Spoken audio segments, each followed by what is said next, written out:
What is up, friends, fam? Maybe I'll do my familiad in the background there. Just checking in. Day 2 of mandatory stay in place shelter. Stay in shelter place, whatever you want to call it. It's whatever. It's fine. I have plenty of food to last us. I mean, we still could go to the grocery store, Obviously, I don't have like hella deep freezers in my backyard like some people have, but Tyler and I are okay. We're fine throughout this. I just am constantly thankful that I do not have a compromised immune system and that I do not have children at this time, and that I'm not pregnant. I can't imagine how bad I might be freaking out if I were with child throughout this. Heart goes out to anybody with any, older people at home. I have friends that have parents that have medical conditions that I'm like, wow, everybody really just has it, something crazy going on specific for them throughout this process. So this is day 2. I haven't completely lost my mind yet. I have work tomorrow. Thankfully, I work for a bank, so banks are considered like essential throughout this. Ooh, did the lighting change or am I tripping? Anyway, don't matter. I uploaded another video earlier of me doing a little chalk, like, I don't know, something I saw on Facebook. You could see it. I'll link it. It was just this chalk on the fence, geometric looking chalk drawing on the fence. And that was nice. It was very soothing to do, and it was fun to just edit and upload the video real quick.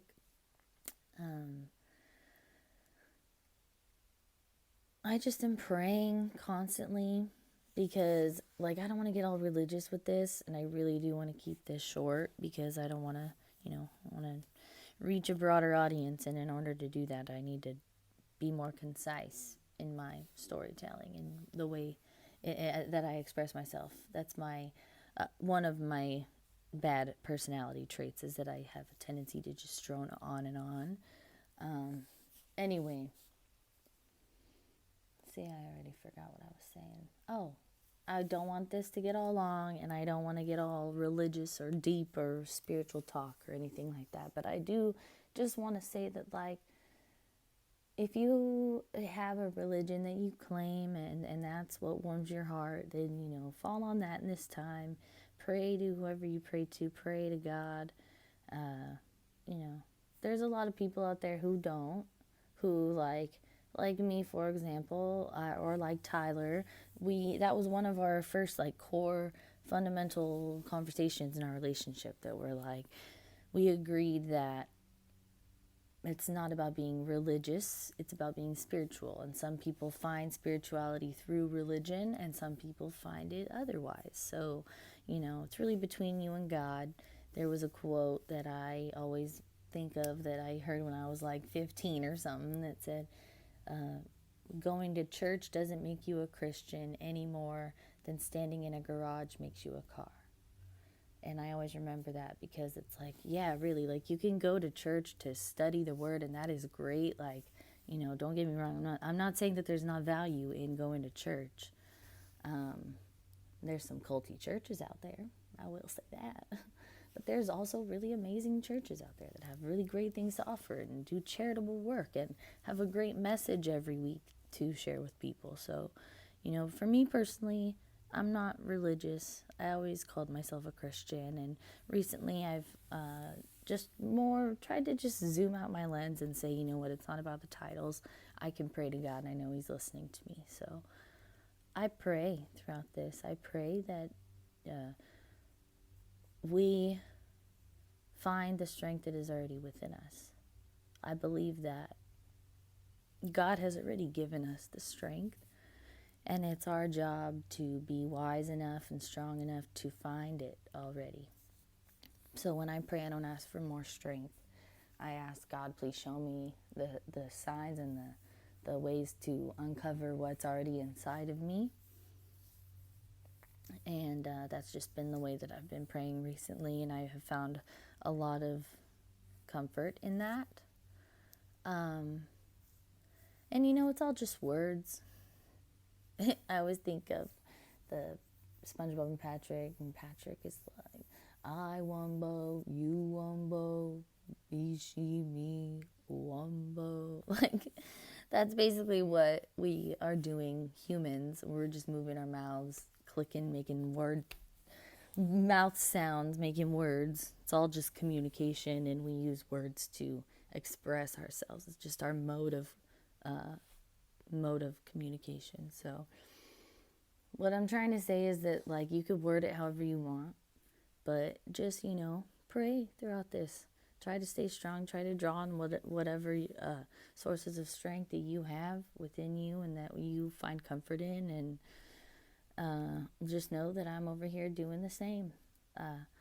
I used to be very wrapped up in the conspiracies of it all. And don't get me wrong, I delve, Tyler and I have a lot of very conspiracy-driven conversations at times. But, the older I get and the more, like, communication classes I've taken in college and stuff. Like, I took an argumentation class that helped me to see, like, immediate holes in arguments, and I don't even have to tell the person that I know the hole. It just is in my head of, like, okay, whatever they just said, I could see right through it. And it's not like I'm a freaking expert of communication, an expert of argumentation. I'm just saying that, I've taken classes and learned more experiences throughout my 25 years.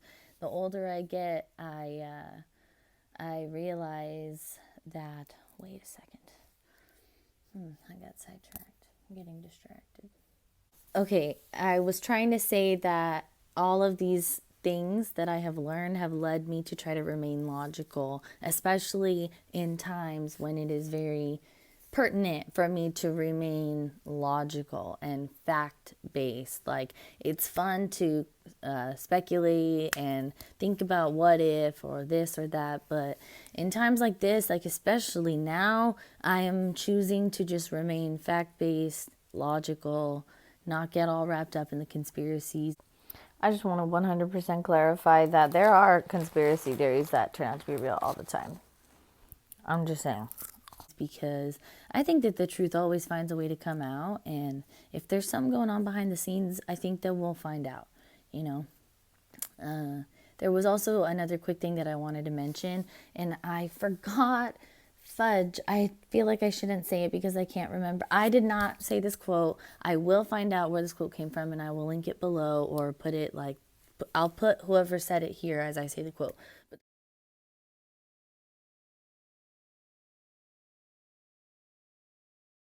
the quote is something along the lines of, like, I found the quote that I found that from in my brain. I found it, so here it is. I have this theory that situations do not make heroes. Situations expose heroes. That heroes are walking among us, and that it's not just you're a hero and you're not, or this person here is a hero and this person's not. It's like that we're all heroes, and that we just have to be called to action. And a hero is just an everyday person walking among us. And then it's when, like, quick story, my husband's parents were at a barbecue a couple years ago. The guy that it was his birthday, I think, or something, that they were there celebrating a barbecue. His name was Val. Val swallows a piece of meat, doesn't chew it enough, and chokes. Tyler's dad springs into action and is able to do the Heimlich maneuver, and that guy could have died, and Tyler's dad has never been trained in the Heimlich maneuver or anything like that. I'm not saying that you could just do heart surgery out of nowhere. I'm just saying that that's one of many examples that heroes are all among us everywhere, and you just have to be in the right moment in time and be open to the signs. You'll know when you're being called upon. Oh my God, is the phone shaking? Anyway, that's long enough. I don't know what else anyway, guys. I think that's all. Just try to stay positive. Know that I'm staying positive and praying. And if you guys, any of you see this and we're friends, because the way that I make videos, I'm fully aware that this is not, it has the possibility to be seen by anybody. I don't film anything that is, like, super private that I wouldn't risk the whole world seeing. However, I am fully aware that 99.9% chance that only people that are my friends, family, my social media friends will see this. So if you see this and you know me and we're somebody that texts and we're friends, reach out to me if you would like. Like, I don't typically reach out to people because I just don't want to bother them, or I mostly feel like I don't want to bring stress to people. I don't want to bring negativity because I just am freaking weird, okay? I'm just saying, like, if we're friends and you feel like you want to hit me up, just hit me up because I'm here and I'm here staying positive. So, hope you're doing the same out there. Much love, you guys. Day 2, March 20th. It is, I don't know, like 4 o'clock or something. And I'm okay. We're doing okay here at the Colin Barrow residence. All right. Much love, guys. See you tomorrow.